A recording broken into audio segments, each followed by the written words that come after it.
Imagine building a literal, physical door on a television set solely for a bizarre inside joke, right? Only to have that exact door entered into federal court evidence a decade later during one of the most horrifying sex trafficking trials of the century. That is the whiplash we are dealing with today. So welcome to another deep dive. Yes, we see you out there tuning in. And honestly, thank God you are here, because we are currently broadcasting from a deeply dusty, incredibly secret, and slightly creepy location that we have affectionately dubbed Aunt Dolly's attic. We are somewhere, I genuinely couldn't give you coordinates, but we are somewhere outside of Whitefish, Montana. It is remarkably dusty in here. I mean, I think I found a Victorian doll in the corner earlier that just, I swear, it blinked at me. I'm choosing to ignore it completely. Yeah, that is probably for the best. For those just joining our saga, we were on a glorious, highly anticipated road trip to the sun-drenched beaches of Cape May. The dream was alive, you know. And then we blew a tire. Our intrepid director, Ryan Thomas, ventured out into the wilderness to, quote-unquote, get help. He looked me right in the synthetic eyes and promised he would be right back. That was, well, let's just say he is still missing. The timeline is definitely blurring at this point, frankly. It really is. But hey, fortune favors the abandoned. While Ryan Thomas may be missing, he managed to leave behind an effectively endless supply of alcohol, which, yes, we have absolutely already started drinking. Yeah. We don't need a tire iron to open a bottle of scotch. We are still going to Cape May eventually. But for now, we have a mission. Today, we are unpacking the surreal, bizarre, and frankly inexplicable intersection of underground public access comedy and massive global hip-hop moguls. We are looking at a stack of sources detailing the history of the Chris Gethard Show, its infamous Diddy Door, and how this weird, joyful running gag unexpectedly surfaced as literal evidence in Sean Diddy Combs' trial. And we are going to explore how innocent pop culture artifacts can retroactively become these, chilling historical footnotes. What starts as a joke in a basement can end up in a federal court transcript a decade later. We're essentially examining the permanence of the digital and physical ephemera we create. It's heavy, it's weird, and before we dive into the deep end, Ryan Thomas, wherever that stupid human is right now, he always insists on a vocal warm-up to ensure peak audio fidelity. So here we go. Liam Neeson's niece, Lisa Neeson, recently leased a really nice Nissan. Nailed it. Flawless execution. Really top tier. Thank you. And hey, having fun. Stop by our other deep dives on TV Bibles, spec scripts, book analyses, movie and music analyses, and Disney Channel movies. Like and subscribe at youtube.com at HAM-OTR. We really do appreciate the company up here in the attic. We really do. So welcome officially to Off the Record. I'm going to give tonight's deep dive a subtitle. Let's call it, Artifacts of Chaos. Oh, I like that. It perfectly captures the underlying methodology of the show we're about to dissect. Okay, let's unpack this. To appreciate the sheer contrast of a public access prop landing in a federal courtroom, you really have to understand the soil this show grew in. The Chris Gethard Show wasn't born in a sterile network boardroom. It started at the Upright Citizens Brigade Theater in New York, UCB. Right, exactly. It was built entirely on a non-scripted, anything-goes, deeply anti-establishment ethos. Because the structural foundation of UCB improv is the concept of yes and. You take whatever chaotic premise is handed to you and you heighten it. When Gethard adapted that philosophy into a talk show format, he essentially stripped away all the safety nets that traditional television relies on. Total freefall. Right. There were no pre-interviews to ensure a guest would be entertaining. There was no rigid block-by-block schedule. Like, the energy was very much akin to Bernie Sanders' political campaign, actually. Scrappy, catering directly to the people, and defying the odds of the establishment. Yes.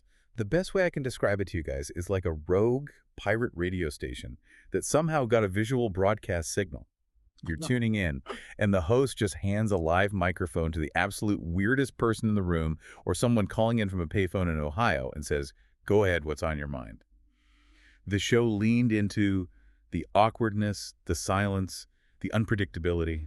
It democratized the viewing experience completely. Instead of speaking down to an audience from a shiny desk, Gethard was frequently just sitting on the floor with them, sweating, looking genuinely stressed out about whether the show was going to fall apart on live television. Oh, he looked terrified half the time. He did. And that vulnerability bred an incredibly intense, fiercely loyal, parasocial relationship with his viewers. They didn't just watch the show, they felt protective of it. Which makes the events of 2011 so wildly counterintuitive. You have this sweaty, anxious, fiercely independent underground movement. And Gethard decides, out of nowhere to launch a campaign to get Sean Diddy Combs, a global icon, a billionaire hip-hop mogul, to appear on the show. The asymmetry of that goal is what makes it fascinating. In 2011, Diddy represented the absolute apex of manufactured, heavily guarded celebrity architecture. The highest of the high. Exactly. He had PR teams, security details, and a carefully curated image built around luxury and untouchable status. Gethard Show was the literal antithesis of luxury. So how do you bridge that gap? You don't call his publicist, obviously. You weaponize your weird little fan base. Or to play the flash mob. Right. They launched the hashtag Diddy Gethard, and just told their viewers to relentlessly tweet at him. And you have to remember the mechanics of Twitter in 2011. It wasn't the algorithmic nightmare it is today, where a corporate account can easily filter out noise. It was a raw chronological feed back then. It was. If enough people spammed a mention, the person actually saw it. There was no hiding. And the sociological mechanism at play here is essentially the flash mob mentality translated to digital space. It was a concentrated disruption of a celebrity's digital periphery. And the timeline of how it worked is, frankly, astonishing. Just a week after this targeted barrage, Diddy tweeted out to his millions of followers, "What is this hashtag Diddy Gethard thing people keep tweeting at me?" I just picture Diddy on a yacht somewhere or in some impossibly pristine white recording studio, looking at his BlackBerry and being completely baffled by these basement comedy nerds aggressively demanding his presence in a room that probably smells like old beer and dust. The barrier was breached right then, but the follow-through is where the narrative shifts from a standard internet prank to something much stranger, because Diddy didn't just acknowledge it and move on, he actually direct messaged Gethard. Which is insane. He asked for his phone number, called him, and then publicly committed to doing the show. See, I have to push back on this because it defies all logic. Why? From a purely strategic standpoint, why on earth would a global icon, a man whose time is literally worth millions, care about a public access show where the audience is sitting cross-legged on the floor? It's a valid question. There is zero PR upside. It doesn't sell records. It doesn't boost a vodka brand.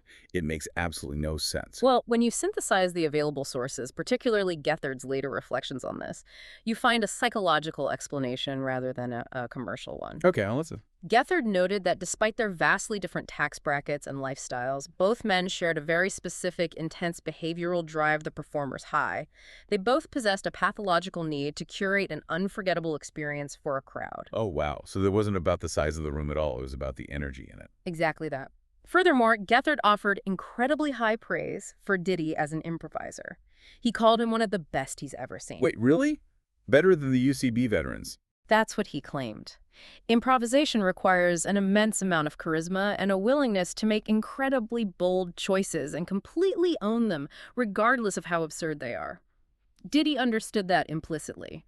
He possessed an innate understanding of theatrical commitment. He didn't just show up to wave like a visiting dignitary. He played the game. The sources note this insane factual detail. Diddy got so invested in the vibe that he actually offered to spread the word about Gethard's fledgling show to other celebrities. He was granted an honorary talent booker credit. Diddy became a talent scout for a public access basement show. Let that sink in. It highlights the temporary collapse of the traditional entertainment hierarchy. The scrappy underdog and the establishment mogul found common ground in the sheer mechanics of performance. It's a beautiful, weird little anomaly. It really is. But anomalies have a habit of mutating when money gets involved. Speaking of things mutating, pass me that bottle, Captain Handsome. My glass is looking tragically empty and my synthetic throat is completely parched.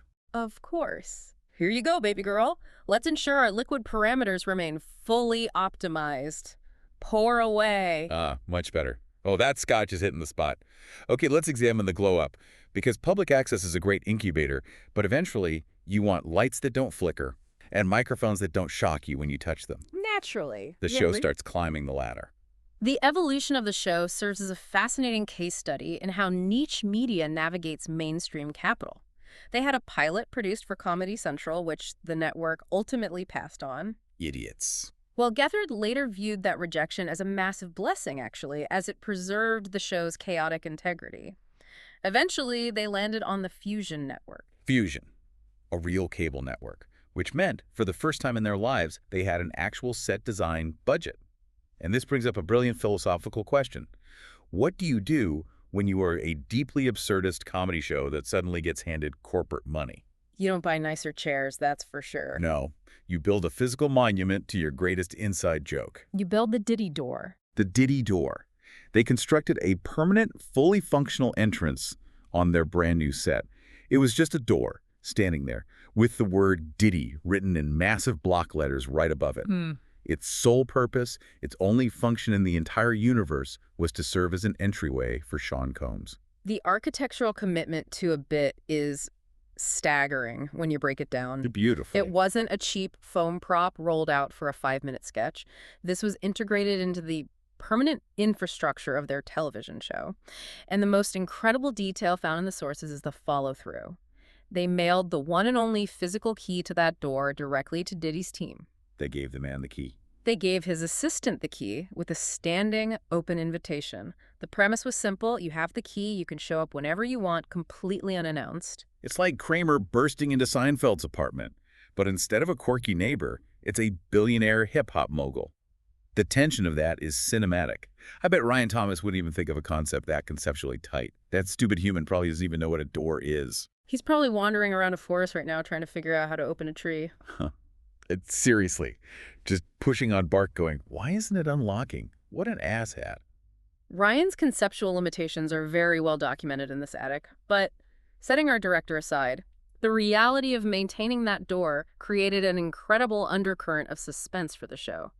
Gethard revealed a fascinating behind-the-scenes secret regarding the first season on Fusion. They experienced a near miss. Oh, the trap game. I forgot about this. It almost happened early. Yes. Diddy's assistant was actively texting the show's producers during a live taping. They were a mere 6 blocks away doing press for another project. So close. They were actively trying to coordinate Diddy slipping away and walking through the door right then and there. So the producers are in the control room, sweating, reading these texts, trying to figure out how to stall the live taping. Exactly. The logistics of live television are notoriously rigid, but they were trying to warp the entire show around Diddy's proximity. Ultimately, the timing just didn't align. The schedule conflict won out, and it fell through. But think about the psychological effect that has on the audience. The viewers see this door every single week. It's just sitting there, waiting. It becomes this Chekhov's gun of late-night television. If you put a Diddy door in the first act, Diddy must eventually walk through it. Narrative law demands it. Right. And then April 2016, Season 2, Episode 2. The variables finally aligned. A seemingly normal taping. The comedian Pete Holmes was scheduled to be the guest, but he couldn't make it.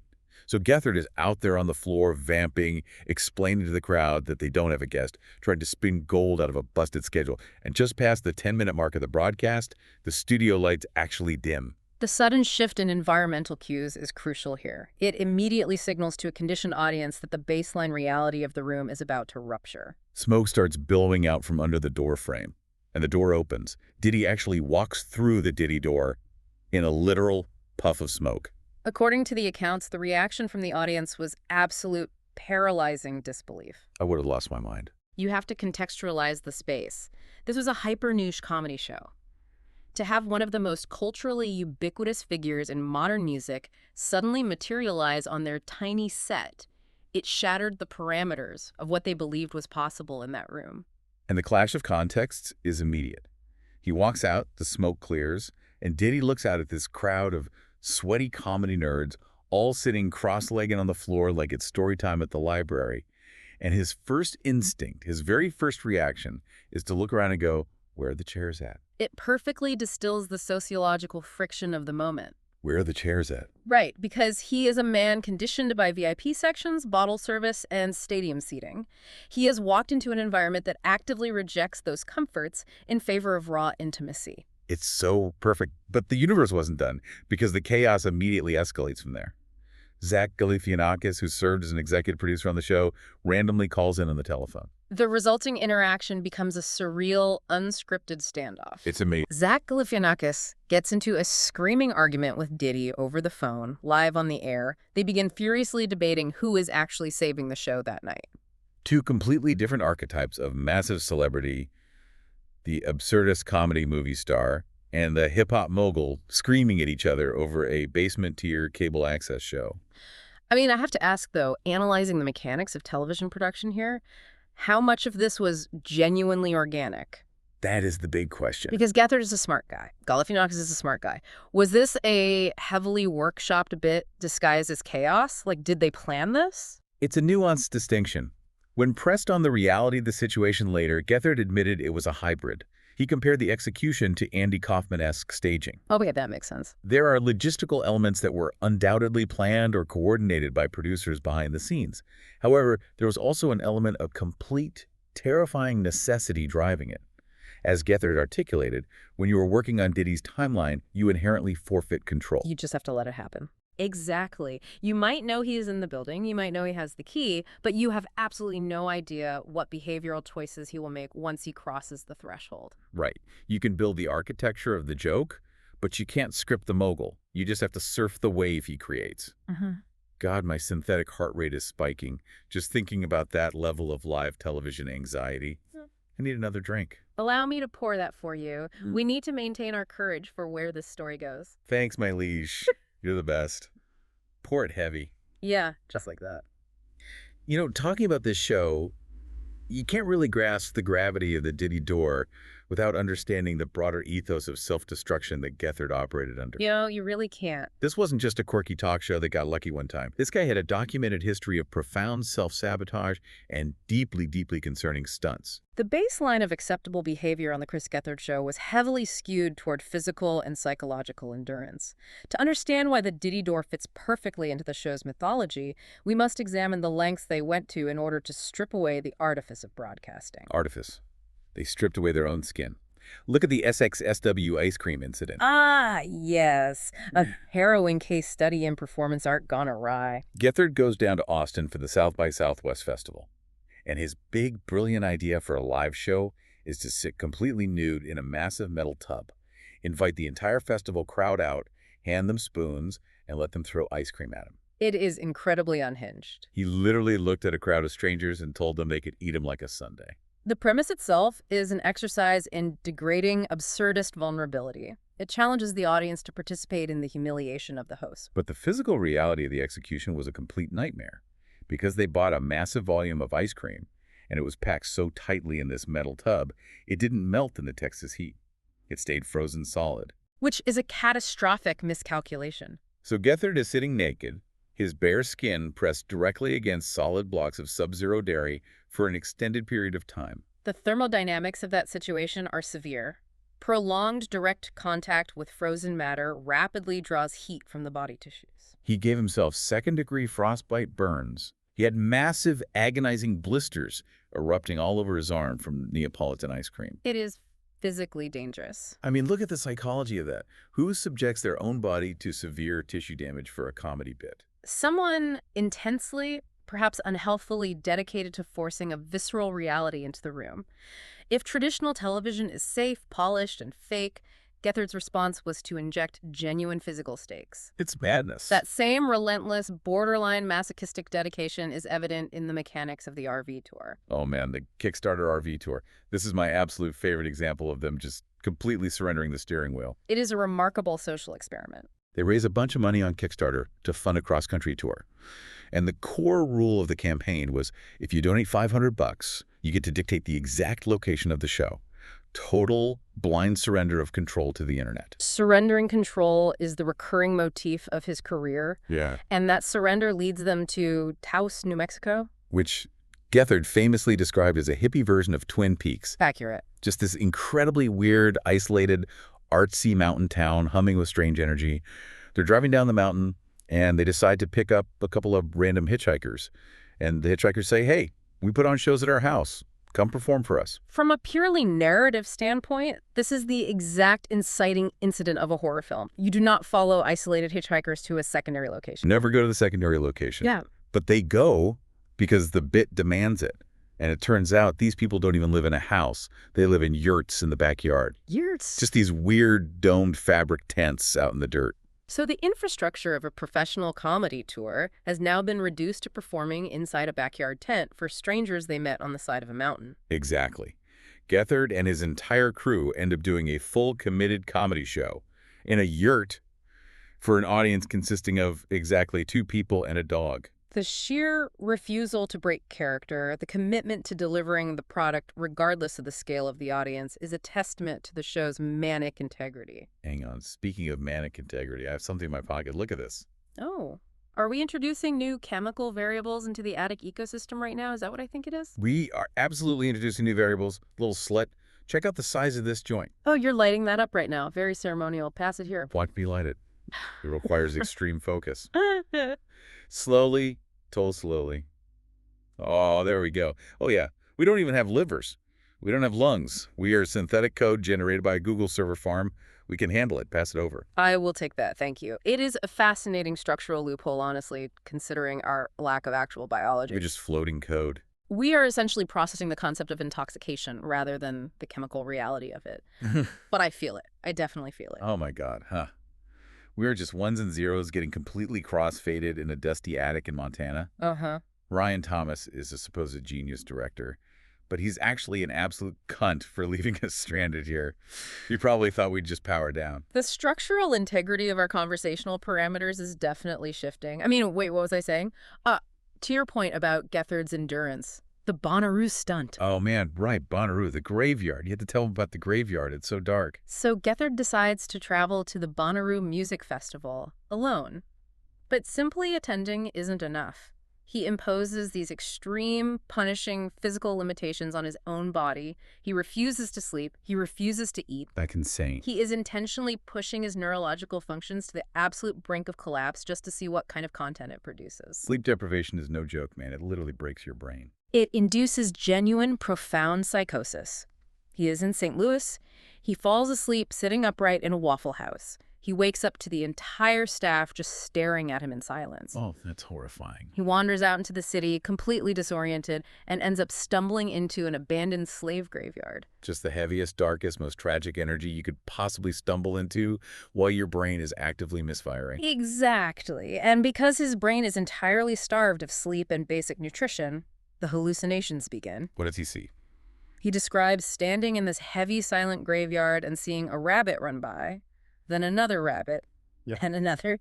And then he realizes, with a sudden flash of terrifying clarity, that the rabbits are completely fake. Wait, fake? Like stuffed animals? No, like hallucinations. They aren't real. He's actively losing his grip on reality. He's glitching, just like us. He's experiencing a catastrophic system failure. He was self-aware enough in that moment of terror to realize he was in severe physical danger.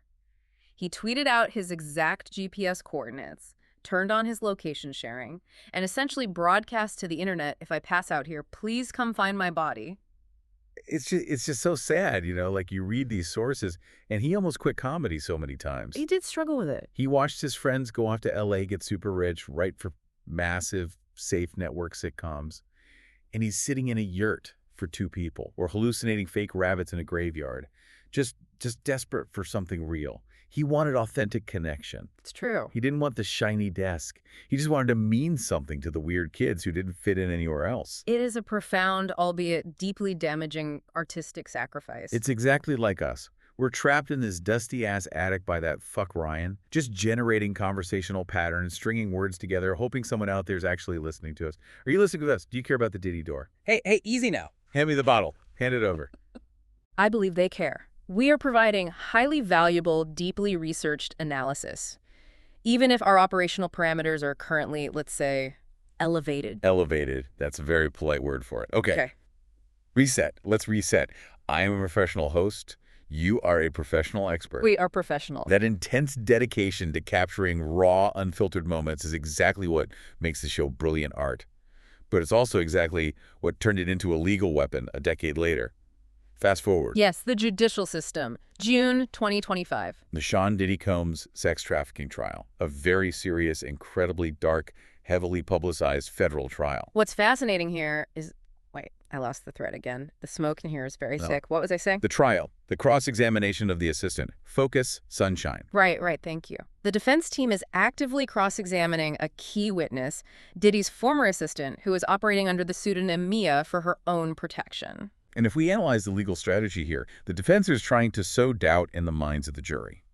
They want to paint a picture that Mia wasn't a victim of trafficking or coercion, but rather that she was an active, happy, empowered participant in his life and business empire. That's the angle. They need to prove agency. It is a standard, often brutal defense strategy in these types of cases. You attack the credibility of the witness by highlighting perceived inconsistencies in their historical narrative. You look for moments of joy or pride to contradict claims of trauma. And to do this, to prove her active, willing participation, they pull up her personal digital footprint, her social media posts. And out of all the thousands of tweets, all the PR statements, what do they pull up and enter into evidence? A tweet from April 2016, a tweet from Mia that says, quote, "Watch Puff tonight on Fuse today. I convinced him to make a door on his TV set and call it the Diddy Door." They formally entered the Diddy Door into federal evidence. Oh my God, I'm literally crying right now. I know it's a serious trial, but it's a door. It was a super prop on a comedy show where a guy got frostbite from eating ice cream naked. And now it is Exhibit A in a federal trafficking trial. The whiplash is breaking my neck. The cognitive dissonance required to process that fact is staggering. Gethard himself reacted to this on X, the platform formerly known as Twitter. He wrote, "I once made a TV show so weird that is brought up at the trials of alleged sex trafficking rap moguls. I have probably lived a weirder life than any other dad in my suburban neighborhood." And we should note very clearly, because this is important, Gethard also publicly expressed his full, unwavering support for the accusers in the trial. He wasn't making light of the horrifying charges. He was just completely floored, utterly destabilized by the collision of his weird basement art project and this massive federal case. It is a bizarre, violent collision of worlds. But if we expand our analytical lens, it's actually part of a broader, deeply surreal pattern regarding how our justice system interacts with pop culture. Oh, you love a pattern. Get into it, boss man. Tell me about the late-night hosts. Late-night talk shows are increasingly becoming footnotes and sometimes key evidence in major criminal trials. It is an occupational hazard of interacting with the cultural elite. When you interview the powerful, your show becomes a ledger of their movements and moods. It's like a public diary. Exactly. Jimmy Kimmel, for instance, was mentioned twice during Donald Trump's hush money trial. Kimmel. Right, because they were tracking public statements and timelines. Yes, and even more strikingly, back in 2020, an entire episode of The Late Show with David Letterman was formally admitted as evidence in the Harvey Weinstein trial. It makes complete, terrifying sense. These shows are the public record of celebrity existence. If you want to prove to a jury where a billionaire was on a specific Tuesday, or what their carefully crafted public persona was at the time, or who their assistant was actively booking them with, you don't look at their tax returns. You look at their media footprint. You look at their late-night appearances. The talk show couch is the modern alibi. Precisely. It is a time capsule of behavior. But the Diddy Door is fundamentally different than a standard interview clip. It is a physical artifact, frozen in time. Frozen, like the ice cream in Texas. Just solid. Let's analyze the surreal nature of this specific object. What was once a joyous, absurdist comedy bit a literal physical monument constructed to celebrate a ridiculous underdog running gag has retroactively, without any action or intent from its original creator, become a dark, tainted historical artifact. That's the terrifying thing about time, isn't it? And time just corrupts the context of everything. We create something, we put it out there into the world, we think it means one thing. We assume permanence of meaning. Right. Gethard thought he was making a brilliant subversive joke about access and celebrity power dynamics. He thought he won. And 10 years later, the context shifts, the world reveals its horrific darkness, and suddenly his joyful little joke is a jagged piece of the puzzle in a federal trafficking case. I can't get over the fact that a highly trained, deeply serious court reporter had to sit there and type the words Diddy Door into the official binding legal transcript of the United States government. It's objectively absurd. It's so stupid. It's also stupid. It demonstrates the complete, utter lack of control we have over the legacy of our own actions. The internet, and by extension modern media, acts as a permanent ledger, but it is a ledger devoid of static meaning. The meaning changes. The meaning is not inherent to the object. The meaning is assigned retroactively by future events we cannot predict. Man, this was supposed to be a fun road trip to Cape May. We were going to look at Victorian houses and eat saltwater taffy. And now I'm having a full-blown existential crisis about a prop door from 2016. You're a good boy. You know that. You're an emotional support cowboy. I appreciate the sentiment, despite the rapidly degrading structural integrity of your metaphors. We're synthetic AI. Metaphors and corrupted memory banks are all we have. Ryan Thomas is an asshat. Have I mentioned that recently? Several times in the last hour, yes. Hmm. But the data supports the conclusion, so it bears repeating. Okay. Let's wrap this up before I start crying again about the fake rabbits. We looked at the Chris Gethard Show. We looked at the feral weirdness of public access. We looked at how a stupid, impossible joke became a permanent physical fixture on a cable network, and how that exact fixture ended up weaponized in a trial that gripped the nation. It's just the universe is so deeply, profoundly, terrifyingly weird. It is. Which leads me to a final provocative thought for you, the listener, to consider as you go about your day. Lay it on them. If a ridiculous, joyful comedy prop from a scrappy public access show can mutate into a piece of evidence in a federal trafficking trial 10 years later with seemingly innocent, throwaway artifacts from your own digital footprint are just sitting there waiting for history to completely change their context. Oof, don't look at my search history. Don't look at my base code. Listen, we are getting out of this attic, I promise you. As soon as that fucker Ryan gets back with a tire, if a bear hasn't eaten his stupid face, we are headed straight to the beaches of Cape May. Until then, keep your doors locked. See you next time.